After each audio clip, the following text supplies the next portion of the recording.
Praise the Lord प्रभुंकर महिमा हो।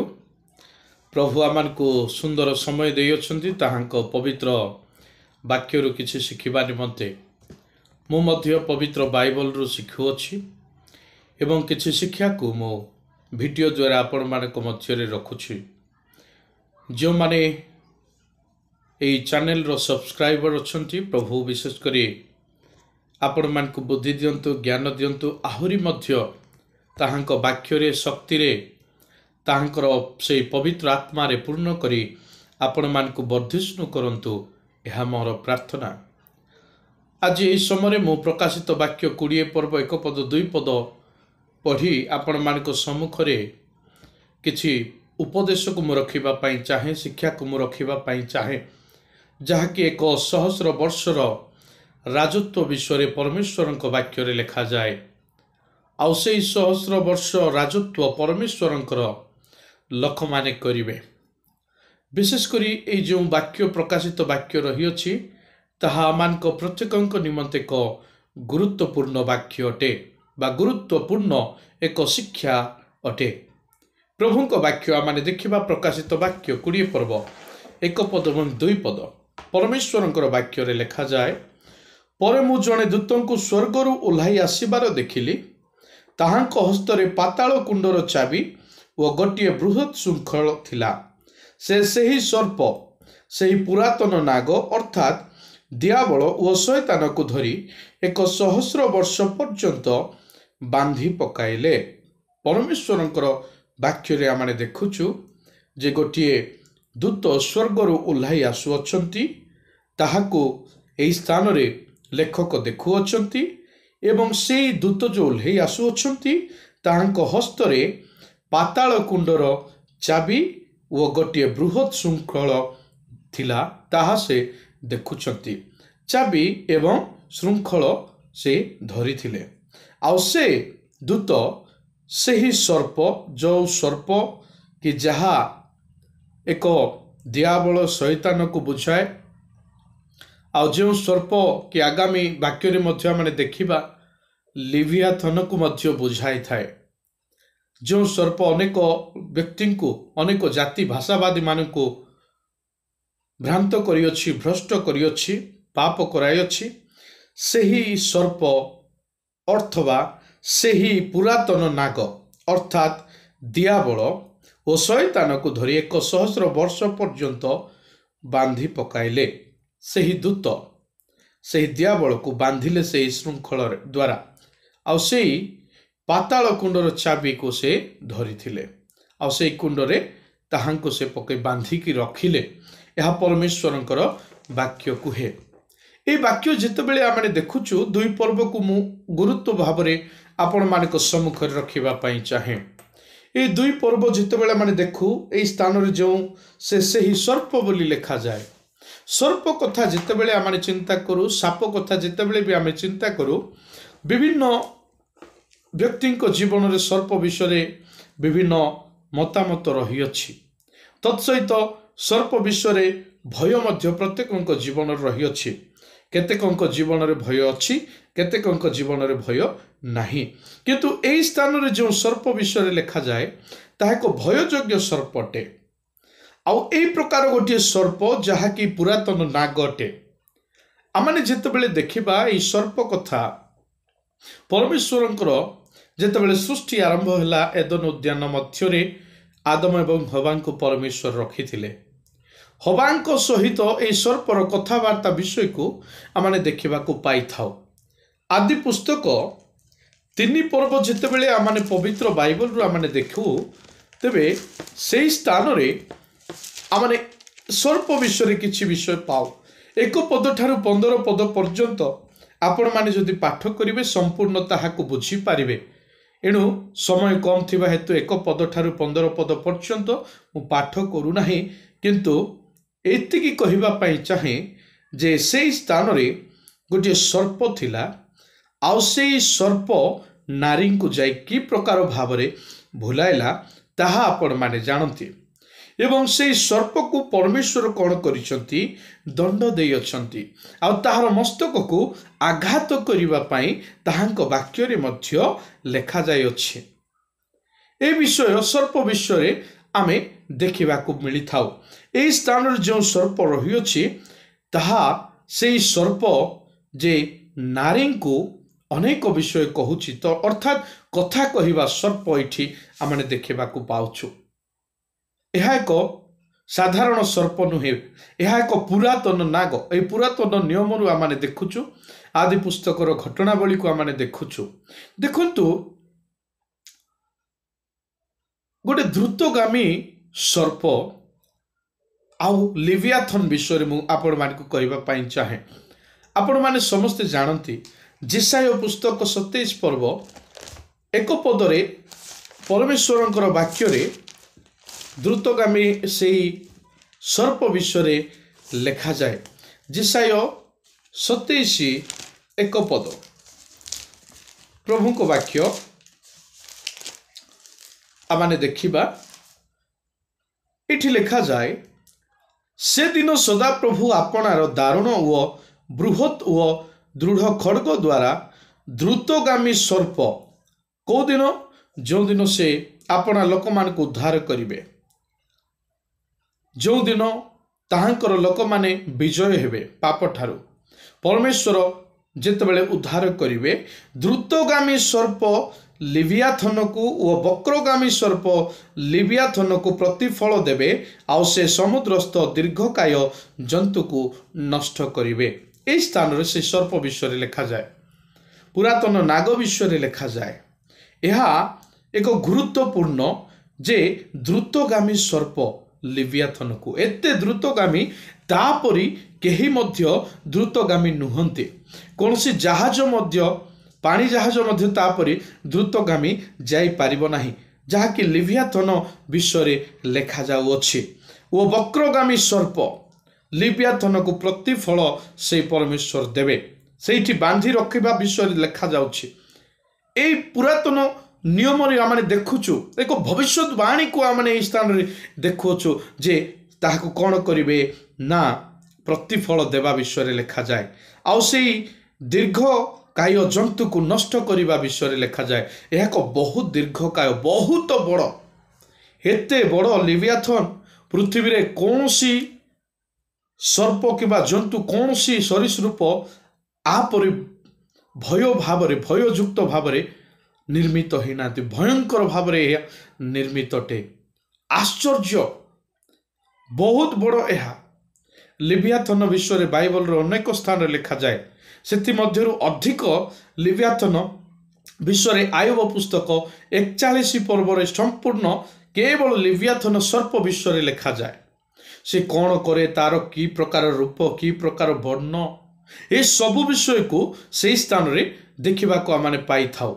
आयुब पुस्तक 41 पर्व 33 पद जदि आम पढ़ा तेबे किछि वाक्य आम से स्थान रे देखि पारिबा। 41 पर्व 33 पद रे लेखा जाए, पृथ्वी रे ताहा परि भय रहित होई केही सृष्ट होई नाही, एते भयंकर भाव से सृष्ट। कौनसी व्यक्ति कौनसी विषय पृथ्वी रे ताहा परि भय रहित होई सृष्ट होई नाही।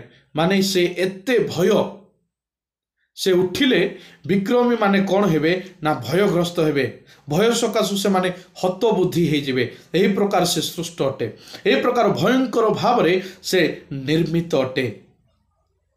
ताहा विषय अनेक विषय लेखा जाए 41 पर्व। ताहा आपण माने निश्चय पढ़ंतु, तेबे आपण माने संपूर्ण जानिबा पाई पाइबे।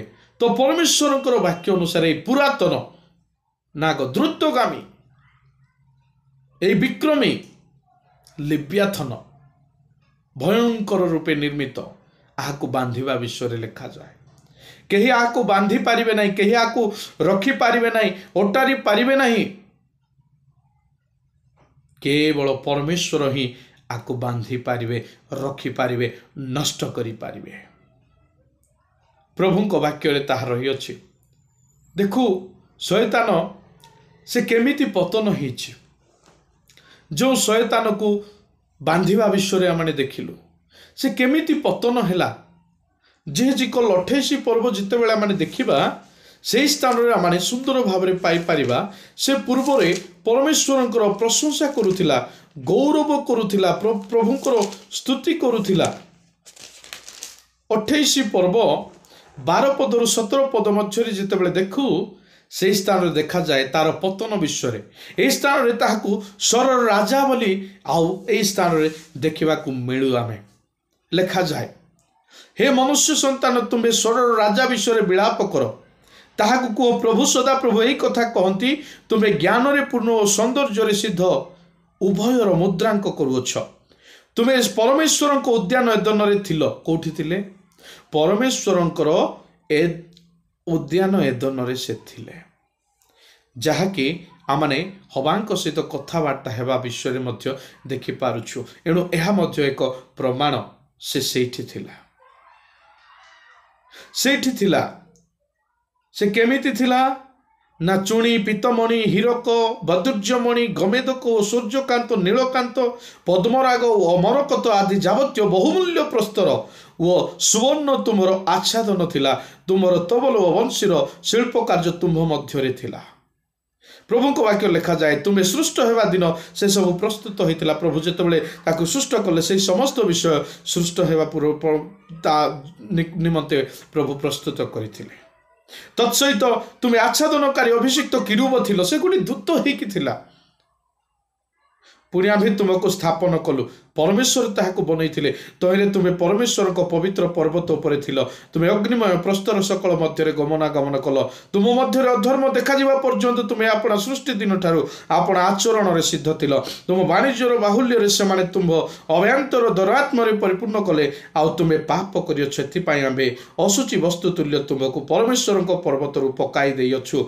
आउ हे आच्छादनकारी किरूब अग्निमय प्रस्तर सकलर मध्यरु आमे तुमको विनाश करियछु परमेश्वर ताहाकू पकाइले परमेश्वर सेतिरु ताहाकू तोड़िले बाहर कले परमेश्वर ही ताहाकू विनाश कले ताहार सौंदर्य हेतुरु एठी लिखा जाए 17 पदरे तुमर सौंदर्य हेतुरु तुमर चित्त गर्वित होइछि तार चित्त गर्वित है तुम्हें आपणार सभा सकाशु निज ज्ञान भ्रष्ट करियछ आमे तुमको भूमि रे निक्षेप करियछु से गर्व कला राजा माने जेपरि तुमको देखिबे एथिपाई आमे सेमानक सम्मुखरे तुमको रखियछु लोक माने आजिकाली जो माने निजको विक्रमशाली भाबुचंती निजको परमेश्वर भाबुचंती निजको शक्तिशाली भाबुचंती ज्ञानी भाबुचंती से माने देखंतु जे की प्रकार परमेश्वर ए गर्वी किरूबको पतन करूचंती पकाउछंती तोड़ुछंती अन्य माने मध्य देखि शिखंतु एथिपाई शैतान विषय एठी देखिबाकू आमाने पाओ से दियाबल पुरातन नाग से शैतान को बांधिले से बांधि पारिबे से परमेश्वर द्वितीय पीतर 2 पर्व 4 पदरे जदि आमाने देखिबा जो दूत माने पाप कले आ जो दूत माने पाप रे पतित हेले से मान को परमेश्वर छाड़िले नाही द्वितीय पीतर 2 पर्व 4 पदरे परमेश्वरंकर वाक्य कुहे द्वितीय पीतर 2 पर्व 4 पद कारण ईश्वर पाप रे पतित दूत मान को न छाड़ी नरक रे निक्षेप करी विचार निमंते अंधकारमय गह्वर रे रखी अछंती एठी आमे देखुछु जे पाप रे पतित दूत मान को पाप रे पतित हो गला आ सेई दूत मान को परमेश्वर कोन करिसंती ना न छाड़ी नरक रे निक्षेप करी विचार निमंते अंधकारमय गह्वर रे रखी अछंती बांधिकी रखी अछंती अंधकार स्थान रे बांधिकी रखी अछंती प्रभु रखी अछंती प्रभु छाड़ी नाहंती पतित होइचंती जो माने से मान को से बांधिकी रखिचंती से दूत मान को एठी आमाने देखिबा को पाओ जिहुदा 1 पर्व 6 पदरे मध्य जदि आमाने देखु तबे सेही स्थान रे मध्य प्रभु को वाक्य कुहे पुनी जो दूत माने आपना आपना उच्च पद न रखी निज निज वासस्थान परित्याग कले ए निजर पदवी को रखी पारिला नहीं उच्च पद परमेश्वर देथिले ताहांकर प्रशंसा करिबा पई गोटे किरूब हेकी थिला से निजर पदवी को से रखी पारिला नहीं आउ से वासस्थान को परित्याग कला ଆଉ ସେମାନଙ୍କୁ ସେ ମହାବିଚାର ଦିନ ପର୍ଯ୍ୟନ୍ତ ଚିରସ୍ଥାୟୀ ବନ୍ଧନରେ ଆବଦ୍ଧ କରି ଅନ୍ଧକାରମୟ ସ୍ଥାନରେ ରଖିଅଛନ୍ତି। ସେ ବନ୍ଧନରେ ବାନ୍ଧିକି ରଖିଛନ୍ତି, ଅନ୍ଧକାରମୟ ସ୍ଥାନରେ ରଖିଛନ୍ତି। এই ବାକ୍ୟ ଆମମାନଙ୍କୁ ପ୍ରମାଣ ଦିଏ ସେ ପୁରାତନ ନାଗ, ସେଇ ସର୍ପ, ସେଇ ଶୟତାନକୁ ପରମେଶ୍ୱର ବାନ୍ଧିକି ରଖି ଅଛନ୍ତି। ସେମାନେ ନିଜର ପଦ ମଧ୍ୟରେ ପ୍ରଭୁ ଯେଉଁଠି ରଖିଥିଲେ ସେଇଠି ରହିଲେ ନାହିଁ, ଏମାନେ ପରିତ୍ୟାଗ କଲେ, ଗର୍ବିତ ହେଲେ, ନିଜକୁ ପରମେଶ୍ୱର ବୋଲି ମନେ କଲେ, ପରମେଶ୍ୱରଙ୍କ ସ୍ଥାନରେ ନିଜକୁ ରଖିଲେ। ପରମେଶ୍ୱର ଯେଉଁ ସ୍ଥାନରେ ଏମାନଙ୍କୁ ରଖିଲେ ସେହି ସ୍ଥାନରେ ନ ରହି ଏମାନେ ପରମେଶ୍ୱରଙ୍କ ସଦୃଶ ହେବା ପାଇଁ ଚେଷ୍ଟା କଲେ। ଜହନ 12 ପର୍ବ 31 ପଦ ଯେତେବେଳେ ଆମେ ଦେଖୁ ପରମେଶ୍ୱରଙ୍କର ବାକ୍ୟରେ, ତେବେ ଆମେ ସେଇ ବାକ୍ୟ ଦ୍ୱାରା ଆମେ ବୁଝିବାକୁ ପାଇଥାଉ। 12 ପର୍ବ 31 ପଦ ଯେତେବେଳେ ଆମେ ପାଠ କରୁ, ପ୍ରଭୁଙ୍କ ବାକ୍ୟରେ ଲେଖାଯାଏ, ଏବେ ଏହି ଜଗତର ବିଚାର ଉପସ୍ଥିତ, ଏବେ ଏହି ଜଗତର ଅଧିପତିକୁ ବାହାରେ ପକାଯିବ। ନିଜ ମୃତ୍ୟୁ ବିଷୟରେ ଯୀଶୁ ସୂଚନା ଦେଉଛନ୍ତି। ଆଉ ସେ କହୁଛନ୍ତି ଯେବେ ଏହି ଜଗତର ବିଚାର ଉପସ୍ଥିତ, ଏବେ ଏହି ଜଗତର ଅଧିପତିକୁ, ଯେ ଅଧିପତି, ସେଇ ଅଧିପତି, ଯେଉଁମାନେ ଅଧିପତି ବୋଲି ସେ ଭାବୁଥିଲା, ତାହାକୁ ବାହାରେ ପକାଯିବ ବୋଲି ଲେଖାଯାଏ। ଅନ୍ଧକାରମୟ ସ୍ଥାନରେ ବାନ୍ଧିକି ରଖାଯିବ, ତାକୁ ପକାଯିବା ବିଷୟରେ ଲେଖାଯାଏ।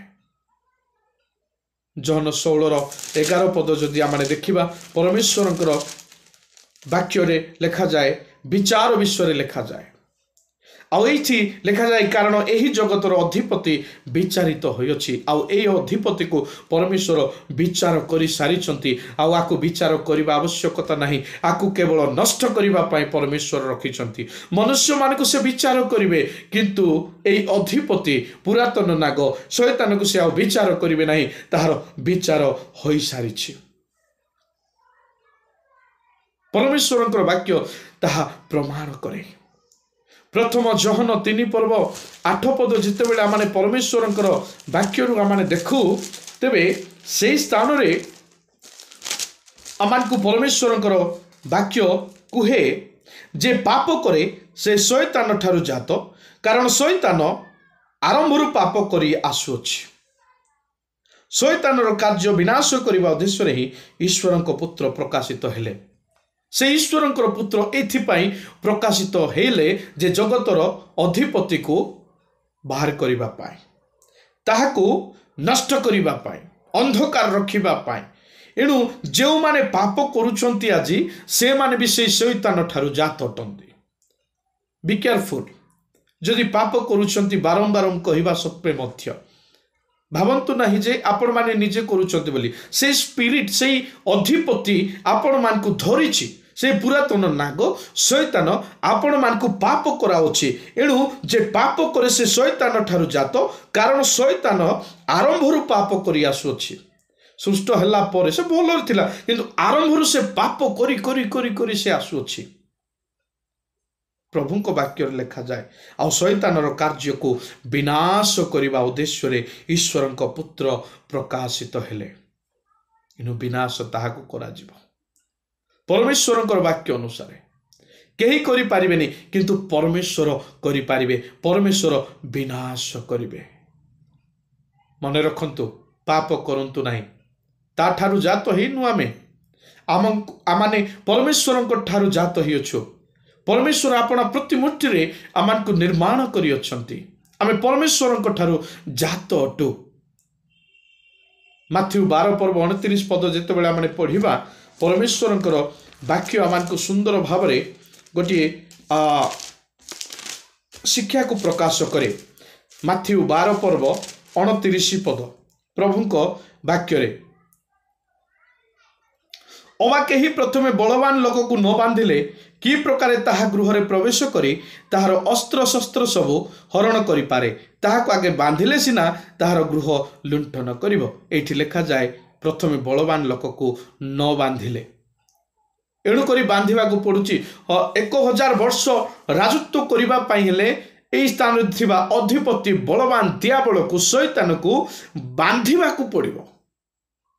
ଏଣୁକରି ପରମେଶ୍ୱର କ'ଣ କରୁଛନ୍ତି? ଦୂତ ପଠାଉଛନ୍ତି। ଆଉ ସେ ଦୂତ ଆସୁଛି, ସେ ଶୃଙ୍ଖଳା ଧରି ଆସୁଛି। ତାହାକୁ ବାନ୍ଧି ରଖିବା ପାଇଁ। ତାକୁ ବାନ୍ଧି ରଖିଲା ପରେ ରାଜତ୍ୱ କରିହେବ 1,000 ବର୍ଷ 1,000 ବର୍ଷ ତାକୁ ଯଦି ବାନ୍ଧି ରାଜତ୍ୱ କରିହେବ। ନ ବାନ୍ଧିଲେ ରାଜତ୍ୱ କରିହେବ ନାହିଁ। ସେ ରାଜତ୍ୱ କରିବାକୁ ଦେବ ନାହିଁ। ସେ ସେହି ପ୍ରକାର ଭୟଙ୍କର ଅଟେ।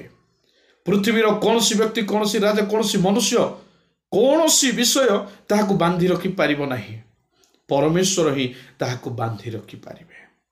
ଆଉ ଯେତେବେଳେ ପରମେଶ୍ୱର ବାନ୍ଧିବେ ଆପଣାର ଲୋକମାନଙ୍କୁ, ପବିତ୍ର ଲୋକମାନଙ୍କୁ ସେ ରାଜତ୍ୱ କରିବା ପାଇଁ ଦେବେ 1,000 ବର୍ଷ। ଆଉ ସେମାନେ ରାଜତ୍ୱ କରିବେ। ଶୈତାନ କି ପ୍ରକାର ପଡ଼ିଲା ତାହା ଯୀଶୁ ଦେଖିଲେ। ଯେତେବେଳେ ଶିଷ୍ୟମାନଙ୍କୁ ପଠାଉଛନ୍ତି, ଶୈତାନ ଏକ ବିଜୁଳି ପରି ଶୈତାନ ପଡ଼ିବା ବିଷୟରେ ପରମେଶ୍ୱରଙ୍କର ବାକ୍ୟରେ ଲେଖାଯାଏ। ଲୁକଲିଖିତ ସୁସମାଚାର 10 ପର୍ବ 18 ପଦରେ ଯଦି ଆମେ ଦେଖିବା, ପରମେଶ୍ୱରଙ୍କର ବାକ୍ୟରେ ଲେଖାଯାଏ, କିନ୍ତୁ ସେ ସେମାନଙ୍କୁ କହିଲେ, ବିଜୁଳି ପରି ସ୍ୱର୍ଗରୁ ଶୈତାନକୁ ପଡ଼ିବା ମୁଁ ଦେଖୁଥିଲି ବୋଲି ଲେଖାଯାଏ। ବିଜୁଳି ଯେ ପ୍ରକାର ମାରେ ପଡ଼େ, କେହି ସଡନଲି ଜାଣିପାରନ୍ତି ନାହିଁ, ସାଉଣ୍ଡ ହେଇଯାଏ, ଏତେ ସ୍ପିଡ ମାରେ। ସେହି ପ୍ରକାର ଶୈତାନ କ'ଣ ହେଉଛି, ପୁଣି ସ୍ୱର୍ଗରୁ ପଡ଼ୁଛି। ଏହି ସବୁ ବିଷୟ ଦେଖୁଥିଲି ବୋଲି ଯୀଶୁ କହୁଛନ୍ତି। ଯେତେବେଳେ ତାଙ୍କର ଶିଷ୍ୟମାନଙ୍କୁ ସେ ପ୍ରେରଣ କରୁଛନ୍ତି, ପଠାଉଛନ୍ତି, ଯେତେବେଳେ ତାଙ୍କର ଶିଷ୍ୟମାନେ ଯାଉଛନ୍ତି ପ୍ରଭୁଙ୍କର ସେବା କରିବା ପାଇଁ, ଆଉ ସେମାନେ ପ୍ରଭୁଙ୍କର ସେବା କରୁଛନ୍ତି, ଆଉ ପ୍ରଭୁଙ୍କର ଗୌରବ କରୁଛନ୍ତି, ଯୀଶୁଙ୍କ ନାମରେ ଅନେକ ଭୂତ ପ୍ରେତ ଆତ୍ମାମାନଙ୍କୁ ସେମାନେ ଛଡ଼ାଉଛନ୍ତି, ଆଉ ସେମାନେ ସମସ୍ତେ ଯୀଶୁଙ୍କ ନାମରେ ବଶୀଭୂତ ଅଟନ୍ତି। ଆଉ ସେହି ସମୟରେ କ'ଣ ହେଉଛି ନା, ଯୀଶୁ ଦେଖୁଛନ୍ତି ବିଜୁଳି ପରି ସ୍ୱର୍ଗରୁ ଶୈତାନ ପଡ଼ିବାର। ବିଜୁଳି ପରି, ସାଧାରଣ ନୁହେଁ। ପରମେଶ୍ୱରଙ୍କର ପବିତ୍ର ଲୋକମାନେ, ପରମେଶ୍ୱରଙ୍କର ସେବକମାନେ, ପରମେଶ୍ୱରଙ୍କର ଆହ୍ୱାନ ପ୍ରାପ୍ତ ବ୍ୟକ୍ତିମାନେ, ପରମେଶ୍ୱରଙ୍କର ଆଜ୍ଞାକାରୀ ବ୍ୟକ୍ତିମାନେ ଯେତେବେଳେ ପ୍ରଭୁଙ୍କର ସେବା କରନ୍ତି, ସେତେବେଳେ ଶୈତାନ ବିଜୁଳି ପରି ପଡ଼ିଯାଏ। ମନେ ରଖନ୍ତୁ, ଯୀଶୁ ସ୍ୱୟଂ ଏହି ବାକ୍ୟକୁ କହୁଛନ୍ତି। ଏଣୁ ଈଶ୍ୱର ଶୈତାନକୁ କ'ଣ କରିବେ? ଦଳିବେ। ସେ ପଡ଼ିବା ନିହାତି ଦରକାର। ସେ ପଡ଼ିଗଲେ ଶୈତାନକୁ ଦଳିବେ। ଈଶ୍ୱର ହିଁ ଦଳିବେ, ମନୁଷ୍ୟ ଦଳି ପାରିବ ନାହିଁ। ଈଶ୍ୱର ଦଳିବେ। ରୋମୀୟ 16 ପର୍ବ 20 ପଦରେ ଲେଖାଯାଏ ପରମେଶ୍ୱରଙ୍କର ବାକ୍ୟରେ। ରୋମୀୟ ପୁସ୍ତକ 16 ପର୍ବ 20 ପଦରେ ଯେତେବେଳେ ଆମେ ଦେଖୁ, ପରମେଶ୍ୱରଙ୍କର ବାକ୍ୟରେ ଲେଖାଯାଏ, ଆଉ ଶାନ୍ତିଦାତା ଈଶ୍ୱର ଶୈତାନକୁ ଶୀଘ୍ର ତୁମମାନଙ୍କ ପଦ ତଳେ ଦଳି ପକାଇବେ। ଆମ୍ଭମାନଙ୍କ ପ୍ରଭୁ ଯୀଶୁଙ୍କ ଅନୁଗ୍ରହ ତୁମମାନଙ୍କ ସହବର୍ତ୍ତୀ ହେଉ। କିଏ ଦଳି ପକାଇବ? ଆମେ ଦଳି ପକାଇ ପାରିବା ନାହିଁ। ଏ 70 ଜଣ ଯେତେବେଳେ ପ୍ରେରଣ କରାଯାଇଥିଲେ, ଏହି ଶିଷ୍ୟମାନଙ୍କୁ ଯେତେବେଳେ ସେବା କାର୍ଯ୍ୟ ନିମନ୍ତେ ପ୍ରେରଣ କରାଯାଇଥିଲା, ଶୈତାନ ଡରି ଯାଉଥିଲା ନାମ ଶୁଣିକି। ବିଜୁଳି ପରି ପଡ଼ିବାଟା ଯୀଶୁ ଦେଖୁଥିଲେ। କାହା ଦ୍ୱାରା ଏଇଟା ହେଉଥିଲା? ଶିଷ୍ୟମାନଙ୍କ ଦ୍ୱାରା କି ସେବକମାନଙ୍କ ଦ୍ୱାରା କି? ନୁହେଁ, ପ୍ରଭୁ କରୁଥିଲେ, ସ୍ୱୟଂ ପ୍ରଭୁ କରୁଥିଲେ। ଆଉ ସେ କ'ଣ କରୁଥିଲେ ନା ପଦ ତଳେ ଦଳି ପକାଉଥିଲେ। ଏଠି ଲେଖାଯାଏ ଶାନ୍ତିଦାତା ଈଶ୍ୱର, ସେ ଈଶ୍ୱର ଶୈତାନକୁ ଶୀଘ୍ର ତୁମମାନଙ୍କ ପଦ ତଳେ ଦଳି ପକାଇବେ। ପ୍ରଭୁ ଦଳି ପକାଇବେ। ଏହି ବିଷୟକୁ ଦେଖିବେ। ଆଜି ଏହି ସ୍ଥାନରେ ଲେଖାଯାଉଛି, ସେ ଆପଣ ଦୂତ ପଠାଇକିରି ତାକୁ ବାନ୍ଧିକି ରଖୁଛନ୍ତି। କି ପ୍ରକାର ଅନ୍ଧକାର ରଖୁଛନ୍ତି ତାହାକୁ ଆମେ ଦେଖିବାକୁ ପାଉଛୁ। କେହି ମଧ୍ୟ ବାନ୍ଧି ପାରୁନଥିଲେ, କେହି ମଧ୍ୟ ତାହାକୁ ରଖିପାରୁନଥିଲେ, କିନ୍ତୁ ପରମେଶ୍ୱର ଦୂତ ପଠାଇ ରଖୁଛନ୍ତି, ବାନ୍ଧୁଛନ୍ତି। ପରମେଶ୍ୱରଙ୍କର ବାକ୍ୟ ଆଜି ଆମକୁ ଶିକ୍ଷା ଦିଏ। 2 Corinthians 11 ପର୍ବ 3 ପଦ ଯେତେବେଳେ ଆମେ ଦେଖୁ, ପରମେଶ୍ୱରଙ୍କର ବାକ୍ୟ ଅନୁସାରେ ଏକ ଗୁରୁତ୍ୱପୂର୍ଣ୍ଣ 2 Corinthians 11 ପର୍ବ 3 ପଦ, ସେଠି ପ୍ରଭୁଙ୍କର ବାକ୍ୟରେ ଲେଖାଯାଏ, କିନ୍ତୁ ସର୍ପ ଆପଣା ଧୂର୍ତ୍ତତାରେ ହବାଙ୍କୁ ଯେପରି ଭୁଲାଇଲା, ସେପରି କାଳେ ତୁମମାନଙ୍କ ମନ ଖ୍ରୀଷ୍ଟଙ୍କ ପ୍ରତି ସରଳତା ଓ ପବିତ୍ରତାରୁ ଭ୍ରଷ୍ଟ ହୁଏ, ମୋର ଏହି ଭୟ ହେଉଅଛି ବୋଲି ପାଉଲ ସେ କହୁଅଛନ୍ତି। ଅନେକ ଭଣ୍ଡ ପ୍ରେରିତ ରହିଅଛନ୍ତି ଆଜି ଜଗତରେ। ଏହି ପ୍ରକାର ଶୈତାନଙ୍କ ପରି ସେମାନେ କାର୍ଯ୍ୟ କରିବେ। ସମସ୍ତ ସେବକ ଯେ ଈଶ୍ୱରଙ୍କର ସେବା କରୁଛନ୍ତି ତାହା ନୁହେଁ। ଅନେକ ସେବକ ଅଛନ୍ତି ଯେଉଁମାନେ କି ଦିଆବଳ ଶୈତାନ ସହିତ ଜଡ଼ିତ ହୋଇ ସେମାନେ ଭଣ୍ଡ प्रचार मध्य करुछंती भंड सेवा कार्य मध्य करुछंती एणुकरी सर्प अपना धूर्ततारे हवांको जेपरी भुलाइला आज से प्रकार धूर्ततारे अनेक लोक मन को भुलई दउछंती एणु ये प्रेरित पावल कहते सही परी काले तुमको मन ख्रीष्ट प्रति सरलता और पवित्रतार भ्रष्ट हुए आज सरलता पवित्रतार मन भ्रष्ट होची काहीके ए जगतपति भ्रष्ट करने चेष्टा करुछि किंतु सरलता पवित्रता सब बेले रहिबा उचित ए विषय से कहते मोर एटा भय होउछि से सर्प एते धूर्त से प्रकार आज ताहा द्वारा प्रेरित भंड भाववादी मध्य अधिक धूर्त एणु सावधान हेबाकू पड़िबो सतर्क हेबाकू पड़िबो 14 पद जिते बेला माने देखू 11 पर्वर 14 पद परमेश्वरंकर वाक्य को हे एहा आश्चर्य नुहे कारण शैतान निजे दीप्तिमय दूतर वेश धारण करे एणु जानिबाकू पड़िबो आज कन्फ्यूज अछंती लोक माने शैतान को चिन्हि पारु नाहंती तार सेवा तार कार्य को जानी पारु नाहंती से दियाबल नाग पुरातन द्रुतता जहाँ व्यवहार करुथिला एबे भी से द्रुतता व्यवहार करुछि लोकन को कोनोसी ना कोनोसी विषय से पाप रे पतित करिबा पई चाहुछि जेपरि के हबांकु करिथिला आज आमान को जानिबा को पड़िबो बुझिबा को पड़िबो परमेश्वरकर वाक्य अनुसार एफिसियो पुस्तक 2 पर्व 2 पद जेते बेला माने देखू परमेश्वरकर वाक्य को हे अर्थात जो आत्मा एबे हे अनाज्ञाबह संतान मानक ठारे कार्य साधन करुछि ताहार इच्छा अनुसार तुम्हें माने मध्य पूर्व आचरण करी अपराध और पाप रे मृत थिलो पूर्व तुम्हें सेमिति आचरण करुथिलो गोटे आत्मा ही जाइछि ता सेई दियाबल शैतान गोटे आत्मा स्पिरिट से कोन करुछि लोक मानकु भूल भटका करुछि पवित्रतारु से अवहेला करी अन्य अपवित्र आड़कू नहीं जाउछि आ से कोन करुछि अनाज्ञाबह संतान मानक ठारे जो माने कि आज्ञाबह नुहंती ए प्रकार लोक मानक ठारे से कार्य साधन करुछि से धीरे धीरे कार्य करुछि आ ताहार इच्छा अनुसार प्रभुंकर इच्छा होनी आज मनुष्य कौन करुछि ना सही आत्मा से दियाबल से शैतानर इच्छा अनुसार से जीवन काटुछि पूर्व रे अनेक व्यक्ति जीवन काटुथिले किंतु विश्वास द्वारा परित्राण पाइले प्रभु को जानिले आ से माने